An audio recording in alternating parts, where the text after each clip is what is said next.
नमस्कार, आप सभी का स्वागत है हमारे चैनल पर। दोस्तों आज बात करने वाले हैं वन नेशन वन इलेक्शन। पिछले 2 दिन से काफी चर्चा में ये इशू है। बात करेंगे क्या है ये वन नेशन वन इलेक्शन, क्यों है, इसके बेनिफिट्स क्या है, इसकी डिसएडवांटेजेस क्या है, आम जनता पर इसका क्या असर होने वाला और पॉलिटिकल रिएक्शन इस चीज को लेकर क्या है। दोस्तों शुरू करने से पहले अगर आपने हमें सब्सक्राइब नहीं किया है तो इस चैनल को सब्सक्राइब करके बेल आइकन को प्रेस कर लीजिए, वीडियो को लाइक करते हुए आगे बढ़िएगा। शुरू करते हैं आज की इस चर्चा को। दोस्तों सबसे पहले बात करते हैं क्या है ये वन नेशन वन इलेक्शन। आप सभी ने देखा होगा हमारे देश में हर 6-8 महीने में किसी ना किसी स्टेट में इलेक्शन होते हैं। तो बेसिकली ये एक आइडिया है जहां लोकसभा इलेक्शंस के साथ स्टेट असेंबली इलेक्शंस को भी कंडक्ट कराया जाएगा। दोस्तों इस वन नेशन वन इलेक्शन की जरूरत इसीलिए है ताकि हमारे देश में कंटिन्यूअस इलेक्शंस को अवॉइड किया जा सके। आपने भी देखा होगा हर 8-9 महीने में कहीं ना कहीं किसी ना किसी स्टेट में इलेक्शंस होते हैं। दोस्तों अब बात करते हैं इसके बेनिफिट्स क्या हैं। दोस्तों बेनिफिट्स की बात करने से पहले मैं आप सभी को बता दूं ये मुद्दा हमारे देश में नया नहीं है, बिल्कुल भी नया नहीं। 1952 से लेकर 1957 तक हमारे देश में ऐसा ही हुआ था, वन नेशन वन इलेक्शन। लेकिन केरला में 1959 में इस चेन को ब्रेक किया गया क्योंकि वहां पर बीच में ही सरकार गिर गई और वहां पर इलेक्शन कराने पड़े। दोस्तों 1959 के बाद 2019 में भी इंडिपेंडेंस डे पर जो मोदी जी ने स्पीच दी थी उसमें भी उन्होंने इसका जिक्र किया था। लेकिन उस टाइम पर इलेक्शन कमीशन ऑफ इंडिया ने यह कहा था कि यह हमारे देश में पॉसिबल नहीं है। इलेक्शन कमीशन ने यह कहा था कि हम चाहते तो हैं लेकिन इसकी पॉसिबिलिटीज हमारे देश में नहीं है। दोस्तों बेनिफिट्स तो गोदी मीडिया जो बिकी हुई मीडिया है वो आपको मुंह फाड़ फाड़ कर बता रही इसके क्या बेनिफिट्स हैं।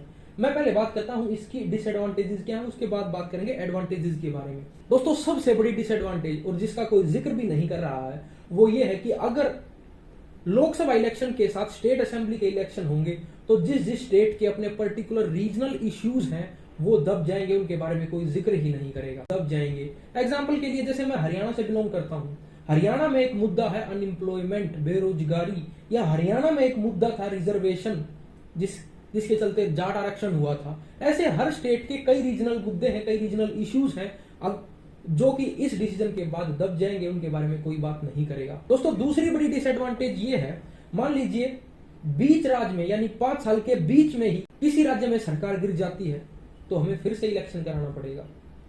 वन नेशन वन इलेक्शन की चेन तो वहीं टूट गई। और दोस्तों तीसरी बड़ी डिसएडवांटेज जो पॉलिटिकल पार्टीज ने हमें बताई है, अपोजिशन की पॉलिटिकल पार्टीज ने, वो ये बताई है कि ये वन नेशन वन इलेक्शन ना होकर one nation one election one party one leader हो जाएगा, क्योंकि एक स्ट्रॉन्ग फेस इस टाइम पर अपोजिशन के पास नहीं है और सेंटर में स्ट्रॉन्ग फेस है प्रधानमंत्री नरेंद्र मोदी का। तो अपोजिशन पार्टीज का ये मानना है कि ये strong face state assembly elections पर भी असर डालेगा। लेकिन ये तीसरा रीजन मुझे इतना वैलिड नहीं लगता क्योंकि हमारे हरियाणा में ही ढेर सारे लोग ऐसे हैं जो स्टेट में सरकार दूसरी चाहते हैं और सेंटर में दूसरी सरकार चाहते हैं। अब दोस्तों बात करते हैं इसकी एडवांटेजेस की।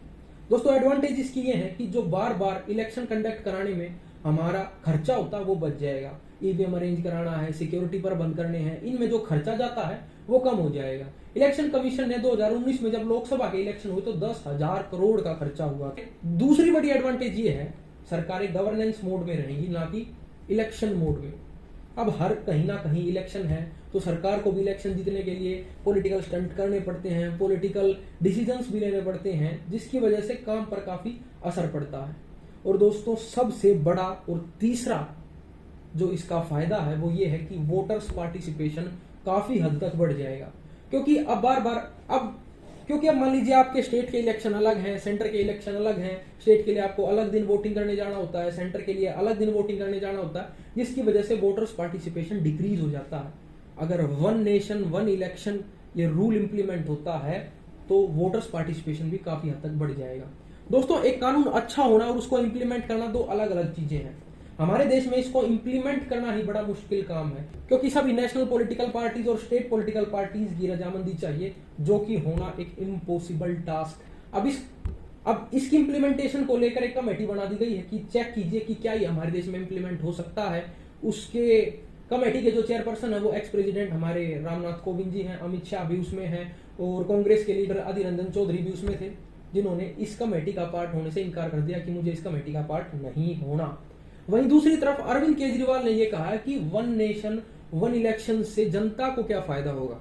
जनता को चाहिए वन नेशन वन एजुकेशन, जनता को चाहिए वन नेशन वन हेल्थ, जनता को चाहिए कि जो शिक्षा अंबानी अडानी के बच्चों को मिल रही है वही शिक्षा एक आम आदमी के बच्चे को भी मिले। तो दोस्तों आज के लिए सिर्फ इतना ही। आपको वीडियो कैसी लगी कमेंट करके बताइएगा, और आप क्या सोचते हैं वन नेशन वन इलेक्शन के बारे में वो भी कमेंट बॉक्स में बताते हुए जाइएगा। अच्छी लगी हो तो वीडियो को शेयर कीजिए। Bye bye, take care.